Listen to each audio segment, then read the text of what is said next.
Hello friends, welcome to my channel Jyoti Vardhan. आज मैं करने जा रही हूँ परमानेंट स्ट्रेटनिंग यानी स्मूथनिंग। और ये मेरी क्लाइंट हैं, खुद ये डॉक्टर हैं, डेंटिस्ट हैं ये। और ये मेरे पास आए कि मेरे बाल काफ़ी पतले हैं और मैनेज नहीं हो पा रहे हैं मुझसे, तो मैं क्या करूँ। तो मैंने इनको सजेशन दिया कि आप परमानेंट स्ट्रेटनिंग करा लीजिए और कम अगर आप कोम्ब भी नहीं करेंगे तब भी आपका हेयर प्रेजेंटेबल रहेगा, मैनेजेबल रहेगा। तो ठीक है।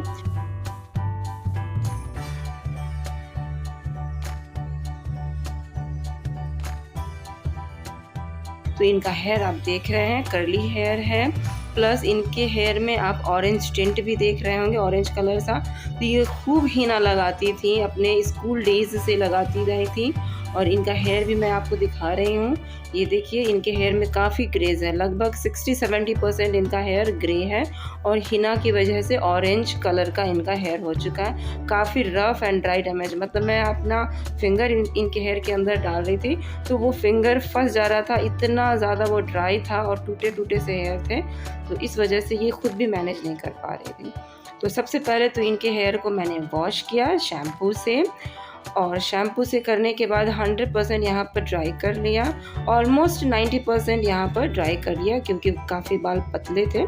और यहाँ पर मैंने कौन सा क्रीम यूज़ किया है, मैंने स्ट्रिक्स प्रोफेशनल का सारा सेट यूज़ किया है। आप देख सकते हैं, सारा डिटेल मैं आपको यहाँ पे दिखा रही हूँ। और स्ट्रिक्स प्रोफेशनल में 2 तरह का स्ट्रेटनिंग क्रीम आता है।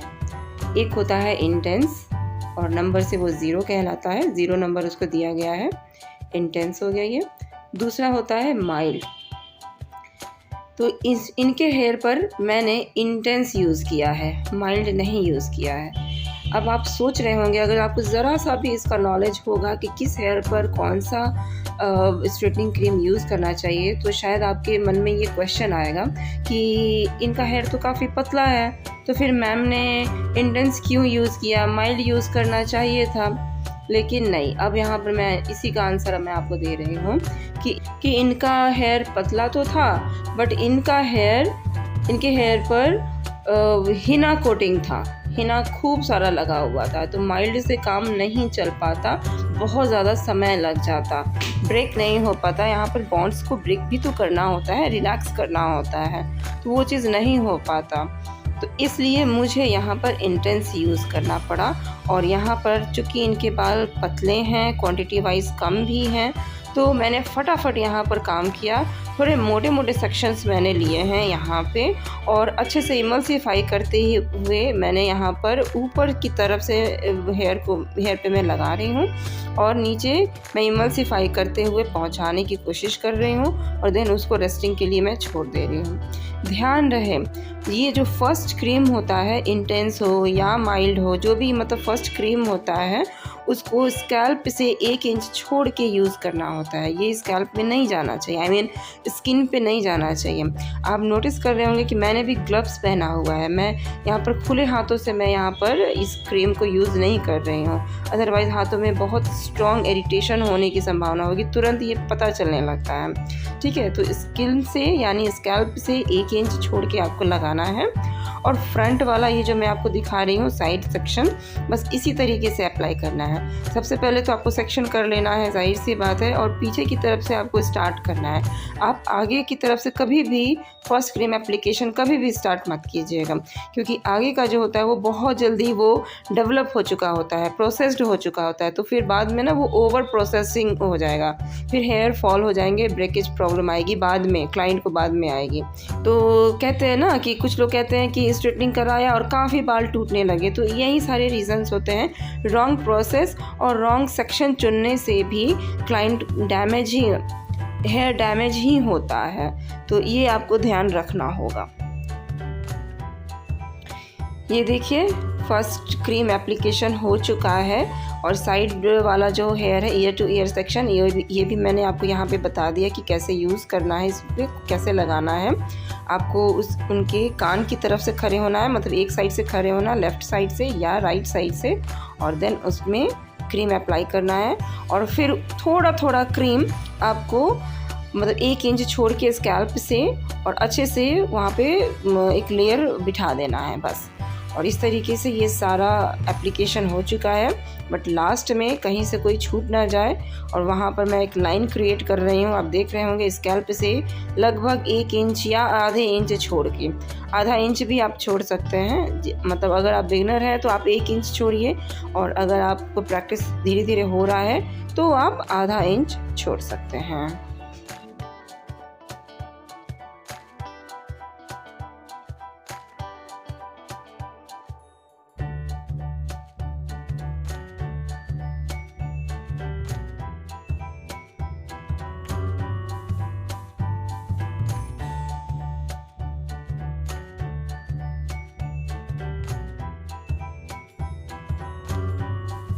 ये देखिए फ्रेंड्स, लगभग 30 मिनट छोड़ने के बाद, रेस्टिंग टाइम देने के बाद, अब मैं यहाँ पर विजुअल चेकिंग कर रही हूँ। विजुअल चेकिंग का मतलब होता है कि आप एक हेयर की स्टैंड को लें, एक हेयर लें, सिर्फ एक हेयर, सारे हेयर चिपके हुए से होते हैं, उसमें से आराम से एक हेयर को लेना होता है और अच्छे से उसको खींचना पड़ता है। और खींचने के बाद जब आप उसको छोड़ेंगे तो फिर से वो स्पाइरल बनेगा। तो इट मीन्स अगर वो स्पाइरल ज़्यादा बन रहा है तो इट मीन्स कि वहाँ पर वो हेयर का प्रोसेसिंग हो चुका है, मतलब अच्छा खासा वो प्रोसेस्ड हो चुका है। अब यहाँ पर आपको हेड वॉश कर लेना चाहिए। अगर स्पाइरल नहीं बन रहा है और सीधा सीधा ही जैसा है तो इट मीन्स कि और देर छोड़ने की वहाँ पे ज़रूरत है। तो ये होता है विजुअल चेकिंग करने का तरीका। और यहाँ पर लगभग 30 से 45 मिनट ही मैंने रेस्टिंग टाइम दिया था और देन उसके बाद मैं यहाँ पर वॉश कर रही हूँ। एक और ध्यान देने वाली बात है, जब भी शैम्पू होगा तो वो फर्स्ट टाइम ही शैम्पू होगा, हेड वॉश होगा, उसके बाद शैम्पू करने की ज़रूरत नहीं है। यहाँ पर सिर्फ वॉश होगा, मतलब जो प्रोडक्ट हमने लगाया है उसको वॉश कर लेना है और एक मास्क लगाना है। तो जो प्रोडक्ट मैंने लगाया था वो भी स्ट्रिक्स प्रोफेशनल का इंटेंस क्रीम था। लगभग 30 से 45 मिनट रेस्टिंग टाइम दिया मैंने और देन उसके बाद वॉश कर दिया। और वॉश करने के बाद यहाँ पर मैं यहाँ मास्क लगा रही हूँ, जो कि स्ट्रिक्स प्रोफेशनल का ही हेयर मास्क है। ये मास्क नॉर्मल मास्क होते हैं, स्मूथनिंग मास्क ही होता है जो हर हेयर पे यूज़ किया जा सकता है। अगर आपके पास मास्क नहीं हो तो स्ट्रिक्स प्रोफेशनल का जो स्पा क्रीम आता है उससे भी आप यहाँ पर आप एज अ कंडीशनिंग एजेंट आप उसको यूज़ कर सकते हैं, या फिर कंडीशनर हो आपके पास तो वो भी आप यूज़ कर सकते हैं। बट मेरे पास एक अच्छा ऑप्शन था मास्क। मास्क एक्चुअली अच्छा होता है कंडीशनर से, तो मैंने मास्क यूज़ किया है।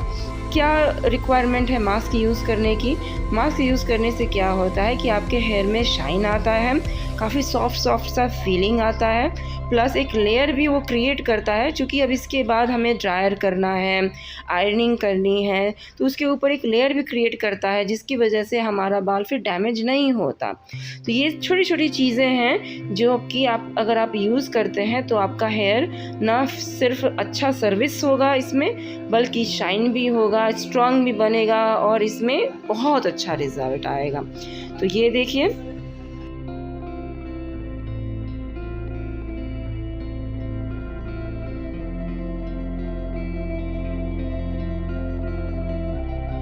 तो ये देखिए फ्रेंड्स, यहाँ पर मैं अब सिरम लगा रही हूँ। गीले बालों पे भी लगा सकते हैं और ड्राई बालों पे भी लगा सकते हैं। तो ये स्ट्रिक्स प्रोफेशनल का कैनवोलाइन सिरम है और बस 2 या 3 पंप लेना है, ज़्यादा लेने की ज़रूरत नहीं है। 1 पंप भी काफ़ी है। तो इनके हेयर पतले थे तो 1 से 2 पंप में ही हो जा रहा था। और अच्छे से इसको स्प्रेड करना है और देन उसके बाद ड्रायर चलाना है, अच्छे से ब्लास्ट ड्राई करना है। मतलब यहाँ पर 100% ड्राई होना चाहिए। अगर 90% भी ड्राई होता है तो कोई प्रॉब्लम नहीं है, ठीक ही है। तो 90 से 100% यहाँ पर ड्राई कर लेना है और बिल्कुल सीधा सीधा ड्राई करना है। जैसा कि आप देख रहे हैं स्क्रीन पे मैं कैसे ड्रायर चला रही हूँ और पैडल ब्रश की मदद से मैं यहाँ पर ड्रायर चला रही हूँ और सीधा सीधा ये ड्राई हो रहा है।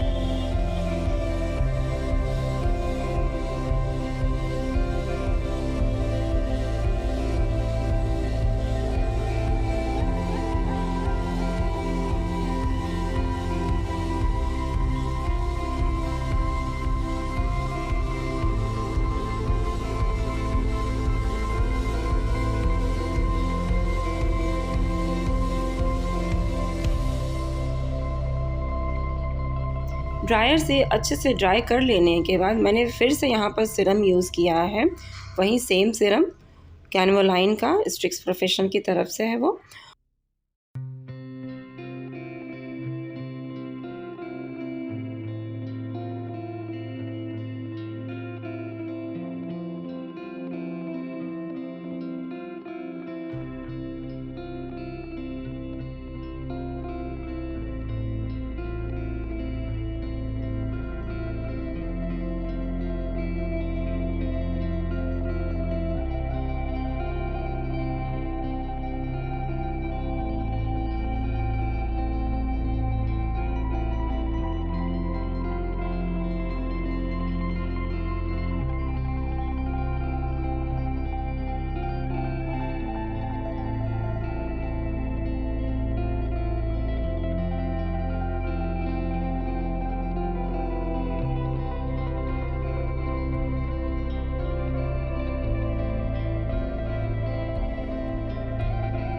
और उसके बाद अब मैं यहाँ पर आयरनिंग करने जा रही हूँ। टेम्परेचर रखा है मैंने 210।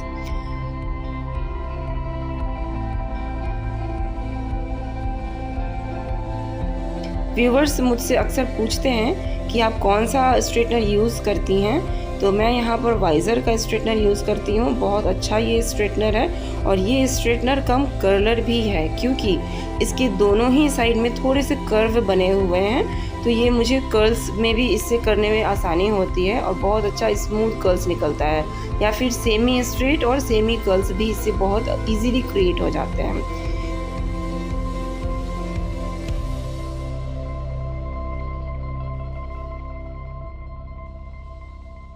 इस आयरनिंग का जो प्लेट्स है वो बहुत अच्छा प्लेट्स है। इसकी मदद से जब मैं स्ट्रेट करती हूँ किसी का भी हेयर, तो बहुत अच्छा शाइन डिपॉजिट होता है और बीच में मुझे कहीं भी कोई डिस्टर्बेंस नहीं पता चलती है। बहुत ही स्मूथली रूट से लेकर एंड्स तक बहुत ही अच्छे से स्मूथली से पूरे हेयर निकल आते हैं और क्लाइंट को कोई पेन नहीं होता, कोई खिंचता भी बाल नहीं है। अगर हेयर स्ट्रेटनर अच्छा हो तो हेयर आयरनिंग मतलब हेयर बहुत अच्छा बन के आता है, रिजल्ट बहुत अच्छा आता है। लेकिन अगर हेयर स्ट्रेटनर अच्छा ना हो तो जब आप स्ट्रेटनर करेंगे, स्ट्रेटनिंग करते हैं, तो वो बाल खिंचते हैं, फिर क्लाइंट को वहाँ पे पेन होता है, वो बाल ना स्ट्रेटनर में चिपकने लगता है या खिंचने सा लगता है। तो मेरा ये स्ट्रेटनर बहुत ही अच्छा है, वाइज़र का है और दोनों ही साइड से कर्व बने हुए हैं। तो काफ़ी बार मैंने स्ट्रेटनर चलाया है, बहुत सारी स्ट्रेटनिंग किया है मैंने, केराटिन किया है या टेम्परेरी आयरनिंग भी किया है या कर्ल्स भी मैंने क्रिएट किए हैं इसकी मदद से। तो जब मैंने सैलून स्टार्ट किया था, लगभग 9 साल हो रहे हैं अब मेरे सैलून को, तो तब से ये चला आ रहा है, टच वुड, मतलब बहुत अच्छा इसने मेरा साथ दिया और मैं इसका भी ख्याल रखती हूँ। जब तो ये हो गया आयरन का डिटेल, क्योंकि काफ़ी व्यूवर्स मुझसे पूछते हैं कमेंट बॉक्स में कि आप प्लीज़ आयरन का भी डिटेल बताइए, ख़रीदना होता है शायद उनको, इस वजह से। तो शायद आपको इस वीडियोस में आपको ये चीज़ डिटेल मिल गया तो कुछ ना कुछ फ़ायदा ही मिला होगा। मैं एक चीज़ कहना चाहूँगी कि अगर मेरे बताने का तरीका आपको पसंद आता है तो प्लीज़ मेरे चैनल को सब्सक्राइब कर लीजिएगा और बेल आइकन ज़रूर प्रेस कीजिएगा कि जब भी मैं कोई नया वीडियो अपलोड करूं तो सबसे पहले आपको पता चल जाए। क्योंकि मेरा वीडियो जो भी होता है वो आम भाषा में मैं चाहती हूं कि मैं बताऊं, ताकि जो कम पढ़े लिखे भी हैं उसको अच्छे से समझ पाए, चाहे वो थ्योरेटिकल नॉलेज हो या फिर प्रैक्टिकल नॉलेज हो। तो फ्रेंड्स ये देखिए, यहाँ पर आयरनिंग हो रही है और लगभग आधे से ज़्यादा हेयर की आयरनिंग हो चुकी है और बहुत ही पतले पतले सेक्शन में मैं यहाँ पर काम कर रही हूँ। आयरन हमेशा पतले सेक्शन में करना चाहिए और जो सेक्शन को आप पिक कर रहे हैं उसको अच्छे से मजबूती से आप अपने दूसरे हाथ से पकड़ेंगे और केवल रूट पे थोड़ा सा आयरन को प्रेशर डालते हुए आप वहाँ पर 2-3 बार राउंड लेंगे, स्ट्रोक्स चलाएंगे और फिर उसके बाद लेंथ तक पहुँचाते हुए आप 8 से 10 बार स्ट्रोक्स चलाएंगे। लेकिन लेंथ पर जो जाएगा वो हल्का आराम से होगा, वहाँ पर बहुत ज़्यादा प्रेशर डालने की ज़रूरत नहीं है, ठीक है। बस रूट्स पे आपको हल्का सा ज़्यादा प्रेशर आयरन की मदद से आपको डालने की ज़रूरत पड़ती है, वहाँ पर अच्छा स्ट्रेटन आता है। अदरवाइज़ अगर आप रूट्स पे अच्छा प्रेशर नहीं डालेंगे तो वहाँ पर वो बाउंस क्रिएट हो जाएगा रूट के पास और रूट के पास अगर बाउंस क्रिएट होगा तो पूरा हेयर भी अजीब सा लगेगा, थोड़ा सा वो अपलिफ्टेड सा लगेगा। तो वहाँ पर उस बाउंस को थोड़ा सा घटाना भी होता है, मतलब आपको अच्छे से वहाँ पर प्रेसिंग करनी होती है। तो आप जब भी मैं स्टैंड ले रही हूँ, स्टार्टिंग वाला आप ज़रूर देखिएगा कि मैं कैसे उसको स्टार्ट कर रही हूँ। रूट के पास मैं खूब अच्छे से प्रेशर लगाते हुए और दूसरे हाथ से मैं हेयर को पकड़ भी रही हूँ ताकि अच्छे से वहाँ पर प्रेसिंग हो जाए, आयरनिंग हो जाए। और 2-4 बार मैं वहाँ पर थोड़ा सा स्ट्रोक लगा रही हूँ नज़दीक से, एकदम बारीक से।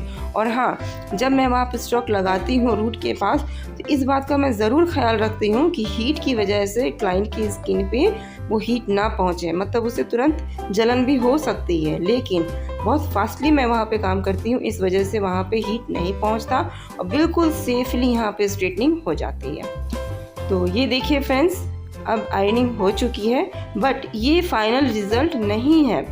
ये आपको सिर्फ आयरनिंग का ये रिज़ल्ट आ रहा है, बट ये फाइनल रिज़ल्ट नहीं है क्योंकि इसके बाद अभी सेकेंड क्रीम एप्लीकेशन होगा, फिर वॉश होगा, देन ड्राई होगा। तो ड्राई करने के बाद जो रिज़ल्ट आएगा वो आपका फाइनल रिज़ल्ट होगा। तो अब देखिए, मैं जो सेकेंड क्रीम लगाते हैं यानी न्यूट्रलाइज़र जो अब मैं यूज़ करने जा रही हूँ, उसमें क्या क्या ऐड मैं करने जा रही हूँ। तो इनके हेयर में इन्होंने मुझे बाद में कहा कि मैं स्मूथनिंग तो करा रही हूँ, लेकिन ऐसा कुछ हो सकता है कि साथ में मैं कलर भी करा सकूँ क्योंकि काफ़ी ज़्यादा ग्रे इनका हेयर हो चुका है। तो ठीक है, मैंने इनको तुरंत एडवाइस दिया कि यस बिल्कुल हो सकता है, ये क्यों नहीं हो सकता। तो ठीक है, यहाँ पर व्यूवर्स आप बहुत ही ध्यान से देखिएगा, ये चीज़ आपको किसी भी वीडियो में नहीं मिलेगा, शायद कहीं नहीं मिलेगा। ये आपको मेरे ही चैनल पे, मेरे ही वीडियो में मिलेगा। इस तरह का वीडियो या इस तरीके का जो टेक्निक मैं यूज़ अभी करने जा रही हूँ, ऐसा एक और या 2 और वीडियो मैंने बनाया हुआ था। आप अभी यहाँ पर फ्रेश दोबारा आप देख सकते हैं। तो यहाँ पर मैं कलर नंबर 3 यूज़ कर रही हूँ, स्टिक्स प्रोफेशनल का ही। और देन ये देखिए, यहाँ पर न्यूट्रलाइज़र मैंने लिया है और न्यूट्रलाइज़र में ही मैं यहाँ पर कलर नंबर 3 डिपॉजिट कर रही हूँ, मिक्स कर रही हूँ अच्छे से। और इसमें थोड़ा सा आपको मास्क भी लगाना, वही वाला मास्क जो मैंने वॉश के समय यूज़ किया था, बस थोड़ा सा, मतलब 1 चम्मच या 2 चम्मच आप क्वांटिटी आप ले सकते हैं हेयर के अकॉर्डिंग। मैंने ऑलमोस्ट यहाँ पर 1 चम्मच लिया हुआ था इनके हेयर के अकॉर्डिंग। अगर हेयर की वॉल्यूम ज़्यादा हो तो आप बढ़ा भी सकते हैं उसकी क्वांटिटी। अगर आप चाहें तो मास्क को स्किप भी कर सकते हैं, लेकिन मैं मास्क ज़रूर लेती हूँ क्योंकि हेयर फिर बहुत हल्के, लाइट वेटेड और मतलब स्मूथ सा फील आता है। तो रिज़ल्ट मेरा बहुत अच्छा जाता है, मेरे हर क्लाइंट का रिज़ल्ट बहुत अच्छा जाता है। इस वजह से मैं सर्विस में कॉम्प्रोमाइज़ नहीं करती हूँ। एक और चीज़ मैं बता दूं कि यहाँ पर कलर यूज़ मैं कर रही हूँ और आप सोच रहे होंगे कि इसमें कलर कैसे डिपॉजिट हो जाएगा, कलर आएगा या नहीं आएगा। तो मैं यहाँ आपको बता दूं कि 100% कलर यहाँ पर बहुत अच्छा आने वाला है। कैसे, आप थोड़ा सा सोचिए, अगर आपको थोड़ा बहुत भी पता है स्ट्रेटनिंग का नॉलेज, तो आपको ये चीज़ पता होगा कि जब मैंने फर्स्ट क्रीम लगाया तो फर्स्ट क्रीम से क्या होता है। फर्स्ट क्रीम से क्यूटिकल्स ओपन होते हैं और वो जो फर्स्ट क्रीम होता है वो बॉन्ड्स तक जाता है और बॉन्ड्स को रिलैक्स कर देता है। इट मीन्स कि क्यूटिकल्स हमारे ओपन हो चुके हैं और क्यूटिकल्स के बाद ही तो कलर डिपॉजिट होता है कॉर्टेक्स लेवल में, ठीक है। तो जब ऑलरेडी क्यूटिकल्स ओपन हो चुका है तो यहाँ पर आप चाहें तो कलर डिपॉजिट भी कर सकते हैं। तो चूँकि इनको फंक्शन में जाना था और वाइट हेयर लेकर तो ये जाना नहीं चाहती थी, तो इसीलिए मैंने इनको ये सजेशन दिया कि बिल्कुल हो सकता है कलर भी हो जाएगा और स्ट्रेटनिंग भी हो जाएगा। तो अब आप सोचिए कि क्यूटिकल्स ओपन ऑलरेडी है ही और न्यूट्रलाइज़र से हमें क्या करना है, एक शेप को क्रिएट करने के बाद उसको सील कर देना है, मतलब वहाँ पे वो सीलिंग हो जाएगी। तो साथ ही साथ क्यों ना कलर को भी मैं वहाँ पर डाल दूँ।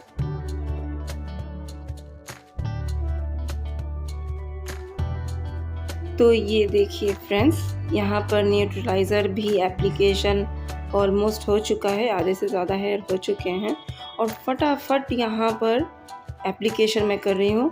न्यूट्रलाइज़र का जो प्रोसेस है ये आपको बहुत फास्टली करना है। दूसरी बात ये कि यहाँ पर आप 2-3 इंच का, मतलब आप मोटा सेक्शन ले सकते हैं क्योंकि ये जो सेकंड क्रीम हमने प्रिपेयर किया है ये थोड़ा ज़्यादा लिक्विडी होता है और ये अंदर तक डिपॉजिट हो जाता है। मतलब अगर आप मोटा सेक्शन रख भी रहे हैं तो कोई बात नहीं है, आप इमल्सिफाई जब करेंगे या कॉम्ब आप चलाएंगे तो वो अपने आप वो अंदर की तरफ चला जाएगा। जो मोटा पेस्ट होता है किसी भी चीज़ का वो उसमें क्या होता है कि पतला सेक्शन लेना पड़ता है क्योंकि वो अंदर तक नहीं जा पाता। लेकिन यहाँ पर ये थोड़ा सा, ये जो हमने प्रिपेयर किया है ये थोड़ा सा पतला है और ये आसानी से अंदर की तरफ चला जाएगा, इसलिए मोटा मोटा सेक्शन आप यहाँ पर ले सकते हैं और तुरंत अप्लाई करना है और सिर्फ एक बार या 2 बार कोम चलाना है और नीचे के बालों में सेट करते जाना है। अगर आपको लग रहा है कि क्लाइंट थोड़ा सा मूव कर रही हैं, हिल रही हैं, तो फिर से बालों को कोम करते हुए क्लाइंट को स्थिर रखना है और देन कोम करते हुए नीचे की तरफ से बिठा देना है।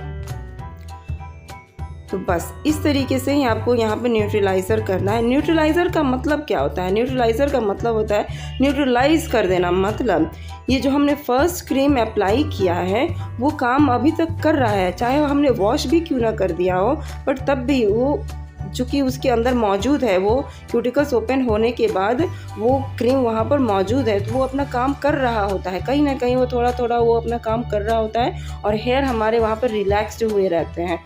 तो उसको न्यूट्रलाइज़ करना बहुत ज़रूरी है। अगर आप न्यूट्रलाइज़ नहीं कर रहे हैं तो हेयर बाद में आपका फॉल हो सकता है और मतलब बहुत बुरी स्थिति आ सकती है यहाँ पर, क्योंकि ये एडवांस सर्विस है और ये केमिकल ट्रीट वाला ये सर्विस है, तो आपको इस बात का ख्याल रखना ही होगा। तभी आप कभी भी हेयर स्ट्रेटिंग किसी का कर रहे हैं तो कीजिए, पहले आपको इसकी जानकारी ज़रूर होनी चाहिए। तो फर्स्ट क्रीम क्या है और सेकेंड क्रीम क्या है, इन दोनों क्रीम की आपको जानकारी ज़रूर होनी चाहिए। बीच बीच में मैं जो स्पा क्रीम की बात कर रही हूँ या फिर मास्क की बात करती हूँ या फिर सिरम्स की बात करती हूँ, तो वो सारे प्रोडक्ट्स ऐड ऑन प्रोडक्ट्स हैं। वो आप चाहें तो यूज़ कर सकते हैं, ऐड कर सकते हैं, चाहे तो नहीं भी यूज़ कर सकते हैं। लेकिन ये जो 2 क्रीम है, फर्स्ट एंड सेकेंड न्यूट्रलाइज़र और फर्स्ट क्रीम इंटेंस वाला, ये दोनों बहुत ही ज़रूरी है किसी भी स्ट्रेटनिंग प्रोडक्ट के लिए, किसी भी स्ट्रेटनिंग सर्विस के लिए। ठीक है, तो आपको इसकी जानकारी ज़रूर होनी चाहिए। मैं बहुत जल्द स्ट्रेटनिंग का एक फुल वीडियो मैं बनाकर लेके आऊँगी जिसमें थ्योरेटिकल पार्ट बहुत ज़्यादा होगा और ताकि आपको पढ़ने में समझने में कोई प्रॉब्लम नहीं होगी। अभी ये जो वीडियो रिकॉर्ड कर रही हैं ये मेरी नई स्टूडेंट है, पुराने स्टूडेंट्स को तो आपने अब तक देखा ही है, कई सारी स्टूडेंट्स मेरी पढ़ के गई, सर्टिफिकेट्स वगैरह लेकर गई। अभी जस्ट इन्होंने एडमिशन लिया है मेरे यहाँ होली के जस्ट 1 हफ़्ते पहले, और ये वीडियो मैंने होली के 1 हफ़्ते पहले ही एक्चुअली बना दिया था, बट मैं अपलोड कर रही हूँ होली के बाद, क्योंकि मैं घूमने चली गई थी, सिक्किम टूर के लिए मैं गई हुई थी। तो सिक्किम का भी मैं कुछ फ़ोटो वीडियोस मैं कुछ अपलोड करूँगी, व्यूवर्स आप उसको ज़रूर देखिएगा। और आप भी अगर सिक्किम का प्लान बना रहे हैं मार्च अप्रैल में तो ज़रूर आप जा सकते हैं, क्योंकि मार्च अप्रैल में वेदर कंडीशन बहुत अच्छा होता है और जून जुलाई के बाद तो वहाँ पे बहुत ज़्यादा बारिश वगैरह होने लगती है पहाड़ों पे, और पहाड़ों पे ना रोड ब्लॉकेज की समस्या फिर ऐसे केस में ज़्यादा होने लगती है। तो मार्च अप्रैल में ये सारा मतलब अच्छा होता है घूमने के लिए। ठीक है, तो ये देखिए फ्रेंड्स, बातों ही बातों में यहाँ पर हेयर वॉश भी हो चुका है। अच्छा, मैंने कितना टाइम दिया था न्यूट्रलाइज़ करने के लिए, लगभग 20 मिनट का मैंने यहाँ पर टाइम दिया है। आप 15 मिनट भी रख सकते हैं अगर सिर्फ न्यूट्रलाइज़र आप यूज़ कर रहे हैं तो, लेकिन मैंने यहाँ पर न्यूट्रलाइज़र भी यूज़ किया, देन उसमें मैंने कलर भी ऐड किया था और मास्क भी मैंने ऐड किया था और थोड़ा सा सीरम भी ऐड किया था। तो न्यूट्रलाइज़र जो है वो डाइल्यूटेड फॉर्म में था, इसलिए मैंने 15 मिनट से ज़्यादा मैंने रेस्टिंग टाइम दिया है। 20 मिनट का मैंने यहाँ पे रेस्टिंग टाइम दिया था, इससे ज़्यादा भी आपको टाइम नहीं देना है, अदरवाइज़ क्या होगा कि हेयर बहुत ड्राई से हो जाएंगे और फ्रिजी से यहीं पे लगेंगे, फिर शाइन तो खो जाएगा ना सारा। इस वजह से न्यूट्रलाइज़र में भी टाइम का बहुत ख्याल आपको रखना पड़ता है। ओके, तो न्यूट्रलाइज़ करने के बाद उसको वॉश कर लेना है।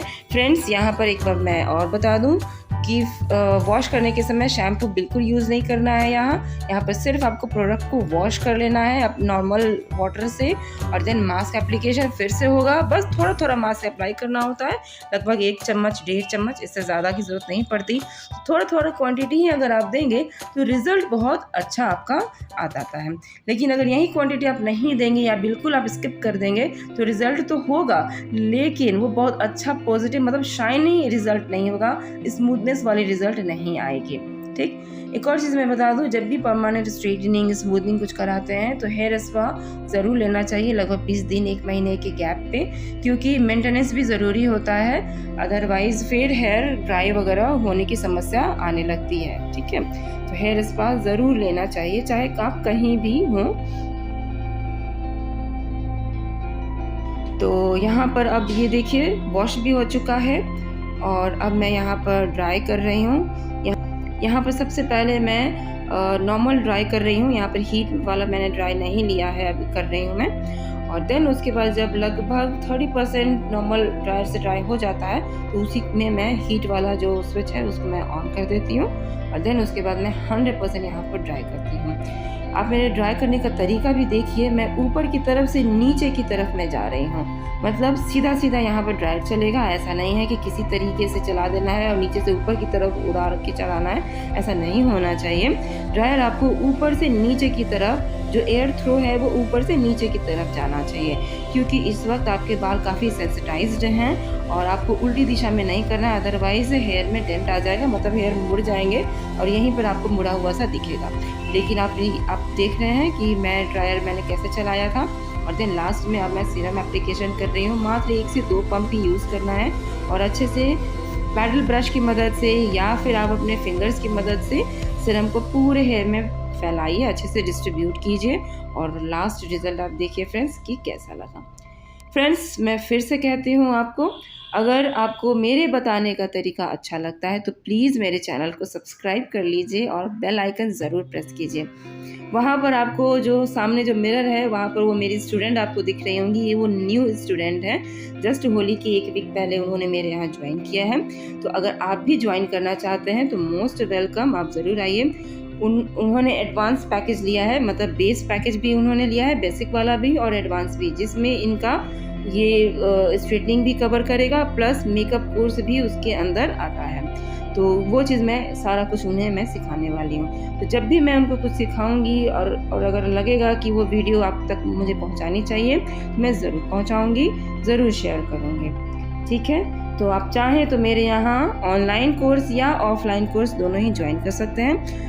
ऑनलाइन कोर्स में क्या होता है कि वो लाइव नहीं चल पाता, लेकिन ऑफलाइन कोर्स में मतलब आपको मेरे यहाँ आना पड़ेगा मेरे सैलून में और बिल्कुल बालों के साथ आपको देखना है, स्किन के साथ आपको देखना है, छूना है और फिर लाइव ऑब्जर्वेशन करते हुए आपको सीखना है और ये चीज़ आपको करने को मिलेगा। तो आप ज़रूर ज्वाइन कीजिए। फिर बहुत ज़्यादा इसका प्राइस नहीं है, 10,000 हो गया बेसिक नॉलेज का और 20,000 हो गया एडवांस नॉलेज का, एडवांस कोर्स का। ये मेरे यहाँ एडवांस कोर्स कर रही हैं, ये मेरी स्टूडेंट है, बहुत ही प्यारी स्टूडेंट है, इनका नाम खुशी है। तो ये देखिए फ्रेंड्स, बातों में ही ये रिज़ल्ट आप देख रहे हैं। ये डॉक्टर हैं खुद मेरी क्लाइंट और काफ़ी खुश थी और इनका बेबी भी यहाँ पर आया हुआ है। आपको कैसा लगा फ्रेंड्स ज़रूर बताइएगा। मैं फिर मिलती हूँ आपको अगले वीडियो के साथ, तब तक के लिए goodbye and take care.